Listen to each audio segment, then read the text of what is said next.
Gota de lluvia, un espacio para la promoción de la lectura infantil en Radio Universidad Austral de Chile.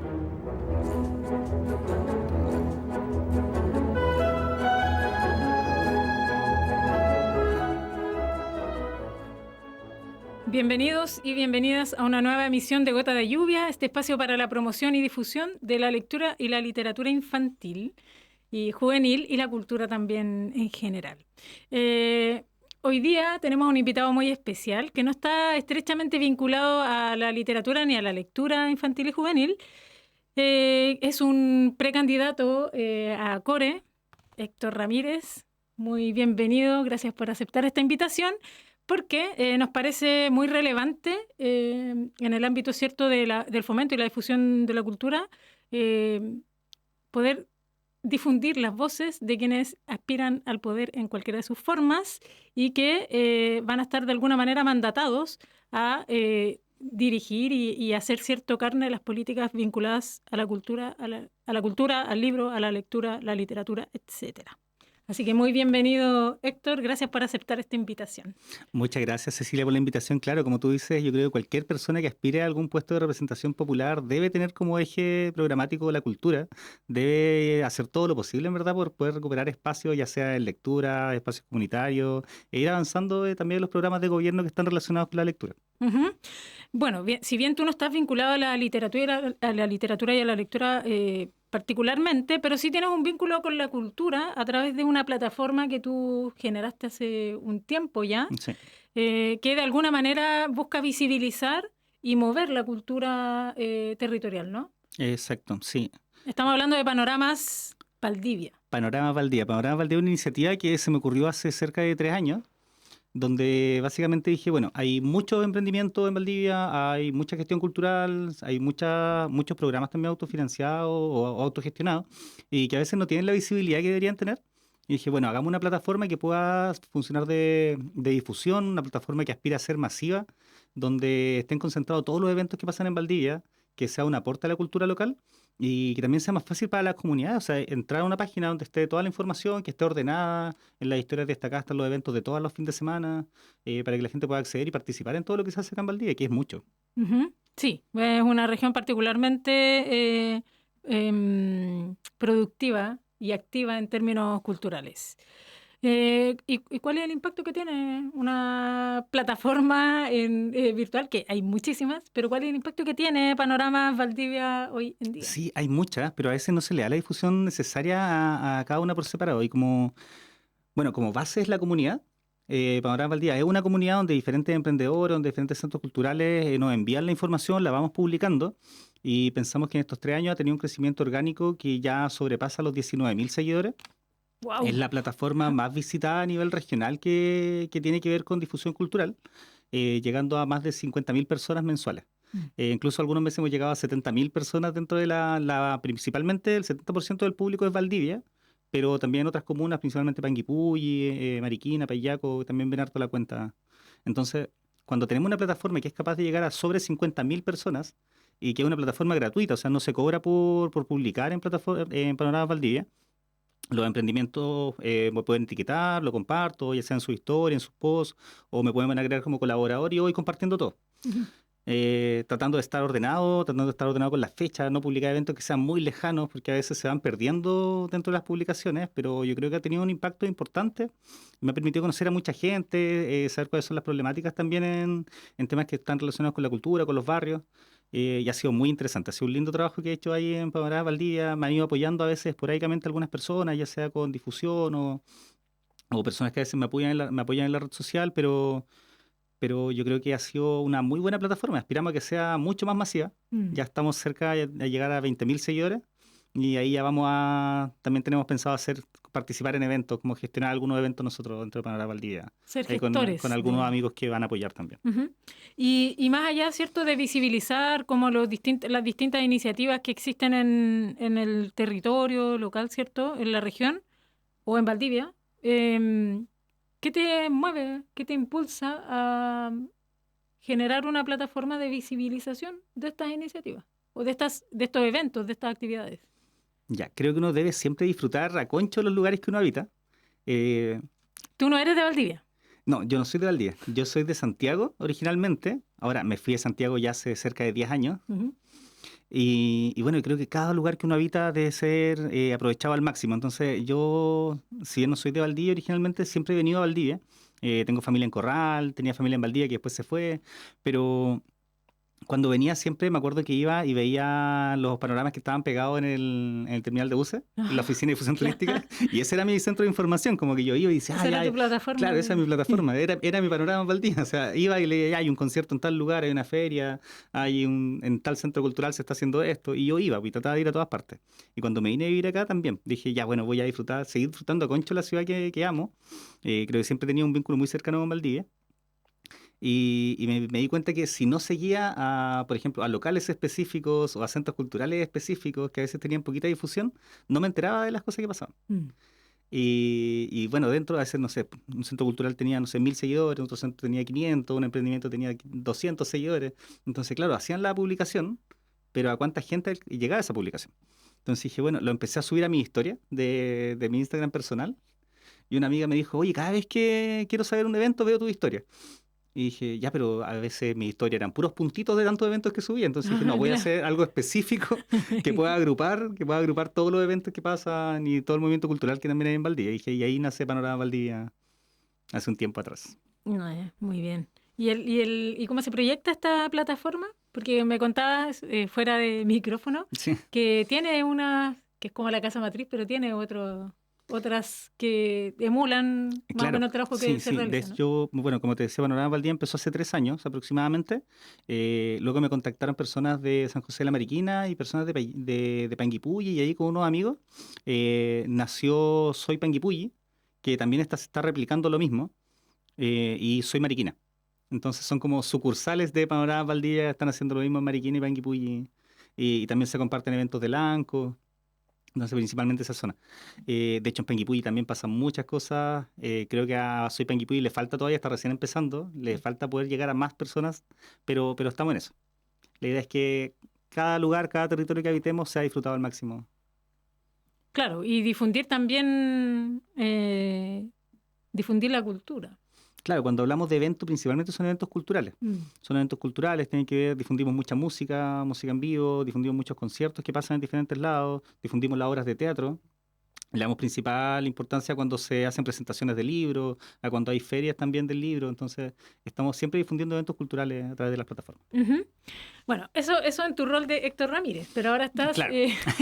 estás de alguna manera, ¿cierto?, apelando a un rol, ¿cierto?, un poco más relevante, ¿ya? Desde un espacio de poder, estás postulando a consejero regional. A consejero regional, claro. Ujú. Cuéntanos un poquito qué hace un consejero regional y cómo podría de alguna manera incidir en lo que ocurre en un territorio particular con la cultura. Ya, para que se entienda fácil, porque mucha gente me ha preguntado ya, pero ¿qué es un consejero regional? ¿Qué Claro, es es un como un core? core, Es ¿qué muy es? raro. Claro. Es muy raro. Esta va a ser la tercera vez que se elige core. De hecho, antes no se No, elegían. pues, exactamente. Entonces, para que la gente igual lo entienda en su casa, lo que tenemos más cercano es el municipio con el consejo municipal. Ujú. Entonces, Que es como el concejal. claro, es como el concejal. Esto sería lo mismo, pero a nivel regional. Entonces está el gobernador y tiene su consejo regional, que ahí entre todos juntos toma las decisiones de las platas de la región, principalmente de dónde se invierte, de las obras que se hacen, de los fondos que se apoyan también, que se abren y se apoyan, Mm. de los proyectos que se presentan. Entonces ahí el consejo regional es el que vota los proyectos, que son para muchas áreas. Hay proyectos de deporte, proyectos de cultura, infraestructura, sociales. Entonces, eso es a grosso modo lo que hace un consejero regional, más Ujú. allá también de sus labores de fiscalización que tiene que tener ante las instituciones públicas. Ujú. Y en ese sentido, desde lo que tú conoces que se hace actualmente en el gobierno regional o los cores, cuál es la relevancia que tiene, por ejemplo, justamente en el movimiento de la cultura? Ya, O más que movimiento, en hacer real el acceso a la cultura eh, para todos, no para un claro. grupo. Yo creo que, por ejemplo, un tema que se conversa mucho es seguridad. A cualquier persona que le preguntemos está preocupada de la seguridad hoy en día y es un tema importante en la sociedad. Bueno, siempre lo ha sido, pero ahora como que se ha relevado un poco más. Y si hablamos de seguridad, no hablamos solamente de que esté lleno de carabineros, lleno de policía de investigación en todas partes, sino que hablar de seguridad también es hablar de cultura, cómo la cultura nos atraviesa como sociedad transversalmente. Entonces, cuando hablamos de recuperación de espacio público, donde de vecinos organizados, vecinas organizadas, también hablamos de un tema cultural que tiene que ser importante en las poblaciones, en la organización barrial. Si hablamos, por ejemplo, de recuperar un espacio, ¿cómo se recupera un espacio? Se recupera con deporte, se recupera con cultura. Ujú. Entonces, mientras más cercana esté la cultura a la población, vamos a tener menos índice de delincuencia, vamos a tener más acceso. Y ahí es importante el acceso a la cultura y creo que ahí está mal debe. En cómo se accede a la cultura a nivel regional también. Claro, de hecho hay una crítica importante a este gobierno que para muchos, ¿cierto? Generó expectativas importantes respecto, por ejemplo, de lo que iba a ocurrir en el ámbito de cultura y que existe esta sensación de que parece que seguimos estando al debe y no estamos llegando a eso que prometimos o esa expectativa finalmente que se generó. En relación con eso, ¿qué pasa ahí? Yo creo que sí se tenían muchas expectativas respecto a cultura. Creo que no se ha dejado de lado. Quizás no se han cumplido las expectativas de todos los actores en esto, pero no se ha dejado de lado. Quizás la agenda pública te la van cubriendo otros temas. A veces las cosas que están haciendo no son muy visibilizadas. Por ejemplo, ahora en junio se estaba efectuando un concurso del Ministerio de Agricultura que era de literatura, que era de relato, para que la gente enviara sus cuentos. Ujú. Y era Cuentos de mi tierra. Y yo vi muy poca difusión de eso, por ejemplo, para hacer un concurso nacional. Pero si pensamos, por ejemplo, desde el Ministerio de Educación, también se han hecho muchos avances que también tienen que ver con cultura, con literatura, con escritura. eh, pero sí, yo siento que nunca los esfuerzos van a ser necesarios, nunca van a ser suficientes para cubrir a veces ciertas brechas que son educacionales o culturales. Entonces hay que seguir impulsando esos proyectos, hay que seguir impulsando iniciativas. eh, ya pueden ser fondos, pueden ser, por ejemplo, mejorar infraestructura en distintos lugares, pero creo que está mal debe y tenemos que seguir avanzando al respecto. No creo que no sea algo importante para el gobierno, pero sí creo que la agenda la han cubierto otros temas. Mm. Como que gana el día a día. Yo creo que sí, yo creo que sí. Entonces, y aparte las expectativas eran muy altas. En otros temas las expectativas eran muy altas y yo siento que ahí no se ha podido avanzar como se quisiera avanzar. Ujú.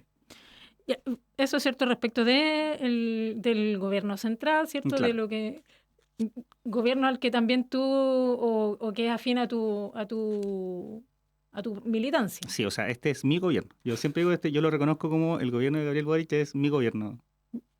Ya, y en ese sentido ya estás ahora postulando, ¿cierto? Como precandidato, porque todavía no están las inscripciones, por No, lo no está tanto, la inscripción definitiva. mientras no esté definitiva, es precandidato, Exacto. como precandidato.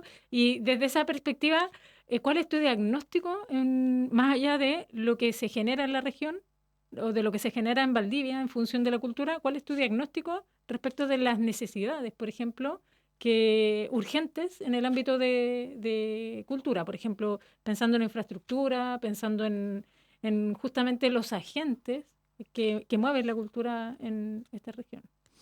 Sí, pensando en la cultura, pero también en la educación, yo creo que se ha avanzado mucho en infraestructura de los CRA de los colegios.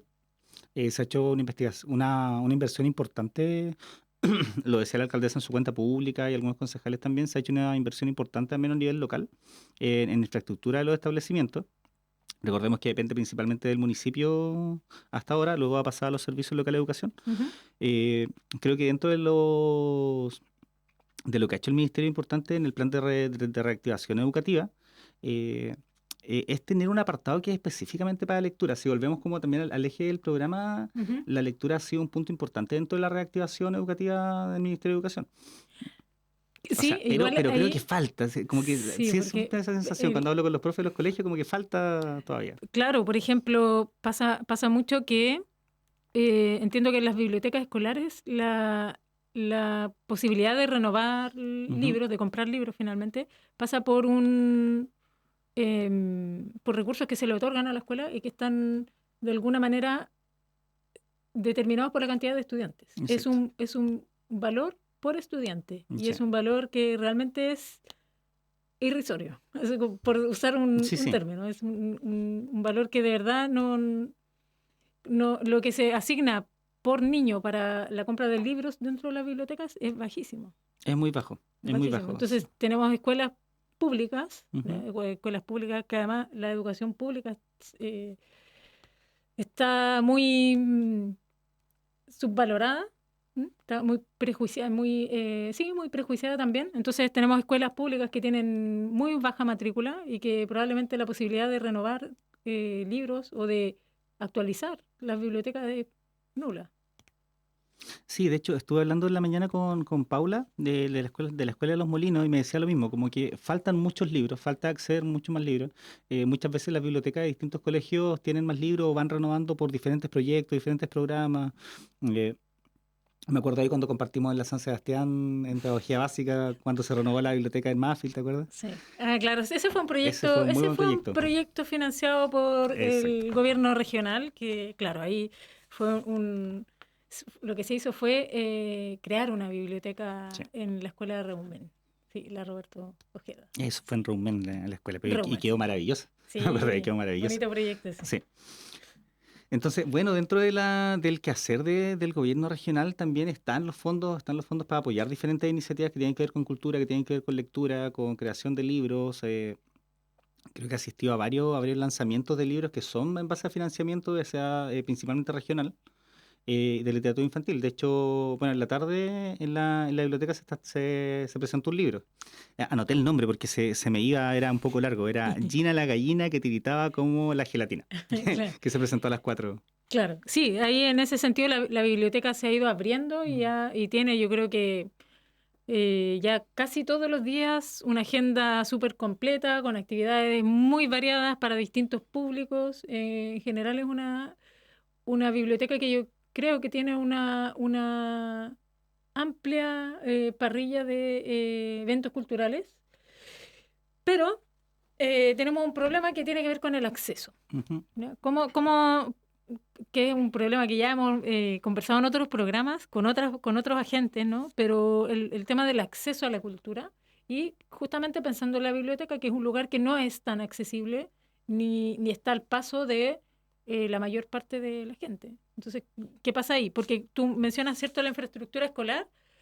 Maravilloso, pero la infraestructura escolar muchas veces está destinada solo a los estudiantes, Exacto. no a la comunidad escolar completa. Entiéndase, padres, funcionarios. Las bibliotecas son bibliotecas escolares, Ujú. salvo en algunos casos específicos en que se han adjudicado proyectos para que las bibliotecas escolares sean bibliotecas públicas, no públicas, bibliotecas comunitarias. Es decir, que tenga toda la comunidad acceso a esa biblioteca.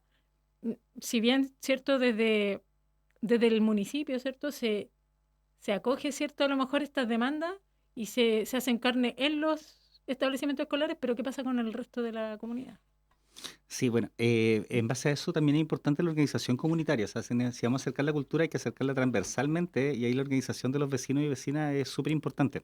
Como para destacar lo que estábamos conversando antes del programa del proyecto Aurora Austral, en la población Pablo Neruda, se me enredó la lengua, en la población Pablo Neruda, Le mandamos saludos le igual mandamos un saludo ahí a a esos la chicos. Camila, al Al Francisco. Francisco Catalán también. Yo me acuerdo que participé en inicio de ese proyecto ahí en la población.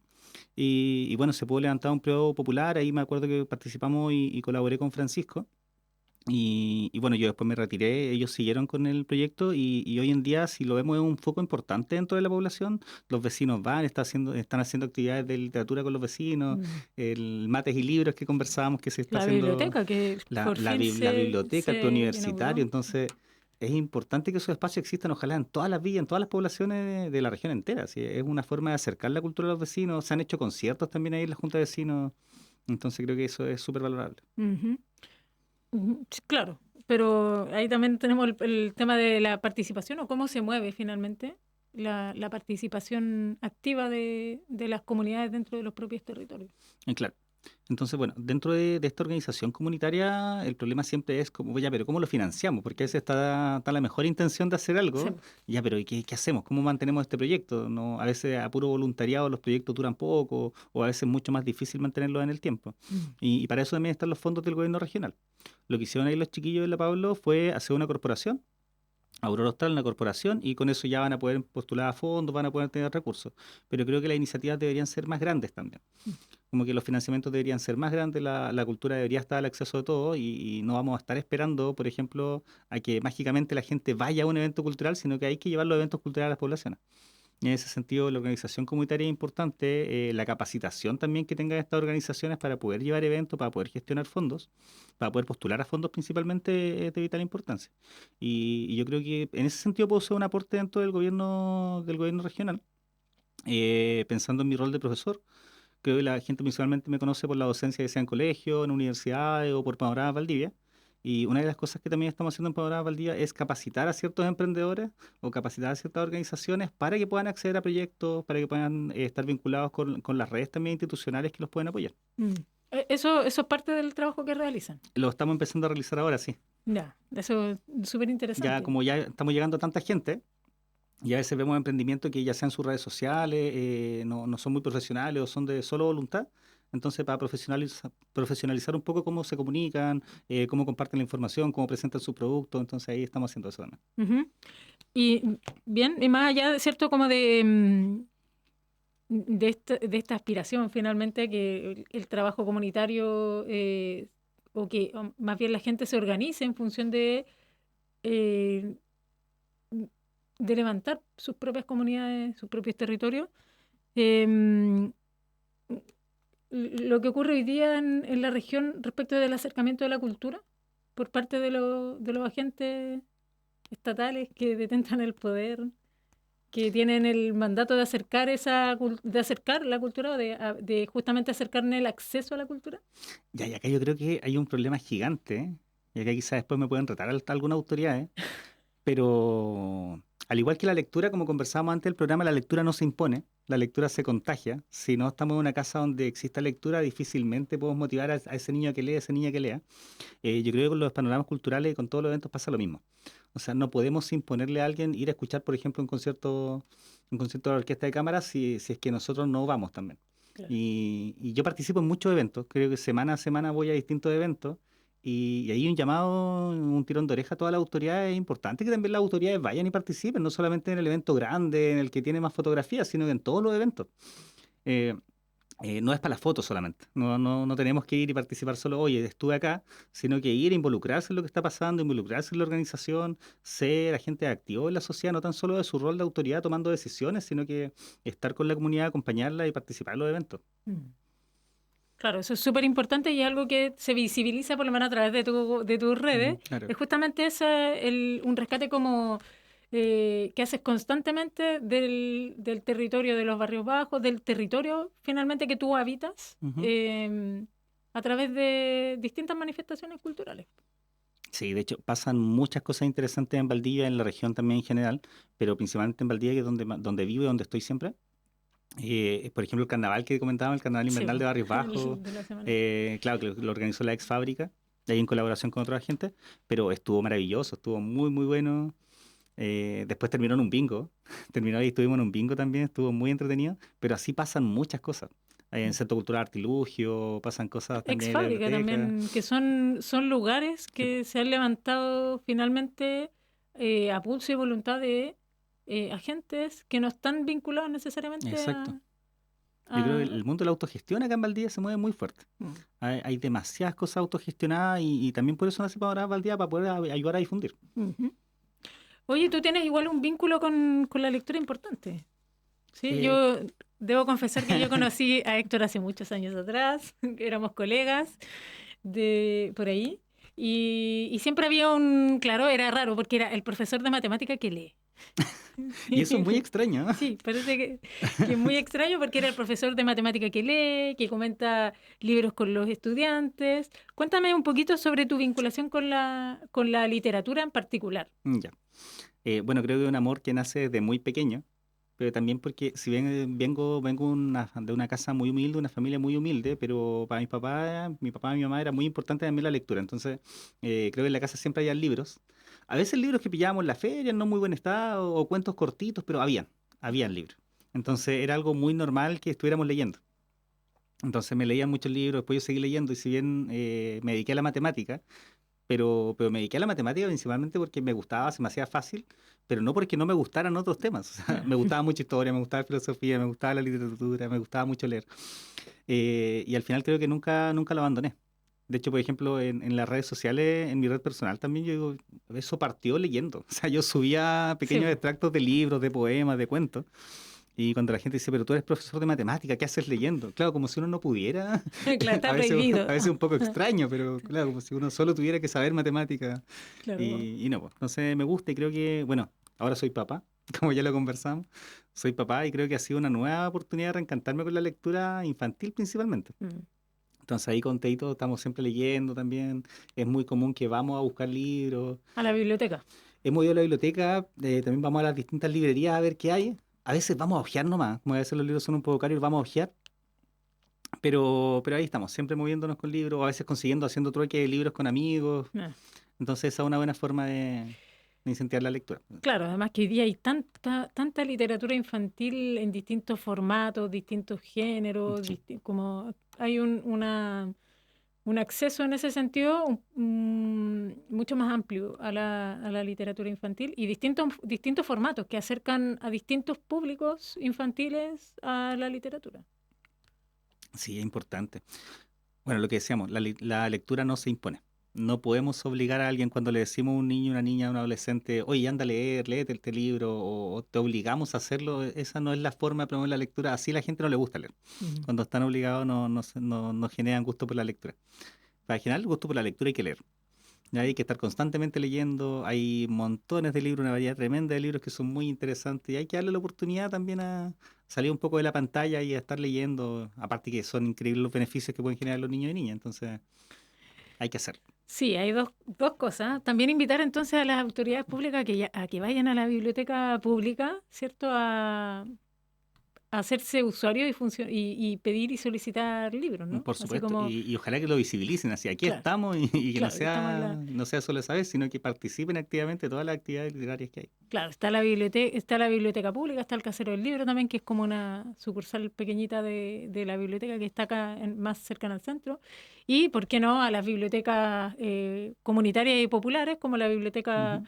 de la Pablo Neruda, que es esta biblioteca eh, que surge, ¿cierto?, de esta corporación Aurora Austral y que hace poquito fue inaugurada y que Ujú. requiere, ¿cierto?, de em, todos los esfuerzos necesarios, de todos los agentes necesarios, para que sea un esfuerzo que finalmente se concrete como algo que se mantiene y que perdura en el tiempo, Claro, digamos. y ahí vemos un claro ejemplo de cómo pueden ir avanzando los proyectos comunitarios. O sea, recordemos que esta biblioteca parte del universitario municipal que se levanta en la población, la Junta de Vecinos, y luego va avanzando, empiezan a hacer club de inglés, empiezan a hacer talleres de arte, hasta que, bueno, esto sigue avanzando y termina en la biblioteca, termina en los clubes de lectura, de mate.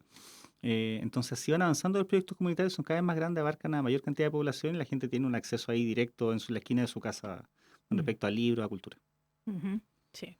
Ahí entonces la invitación es a que se hagan, ¿cierto?, Son los visibles. proyectos que hay que apoyar. Son los- Porque no tan solo estamos apoyando, si hay una actividad cultural en una junta de vecinos, no se está apoyando solamente esa actividad cultural en puntual, sino que estamos abarcando educación, estamos abarcando seguridad, estamos abarcando una comunidad que está haciendo cosas por ellos mismos y eso yo creo que es valorable siempre. Ujú. Sí, efectivamente. Es más valorable incluso que otro esfuerzo, Sí, sin duda. ¿cierto? De hecho, ahí está en el tejido social, está también un gran Sí. punto para la seguridad y la educación. Claro, y ahí también la responsabilidad nuevamente de quienes aspiran a Exacto. estos cargos de poder es a fomentar justamente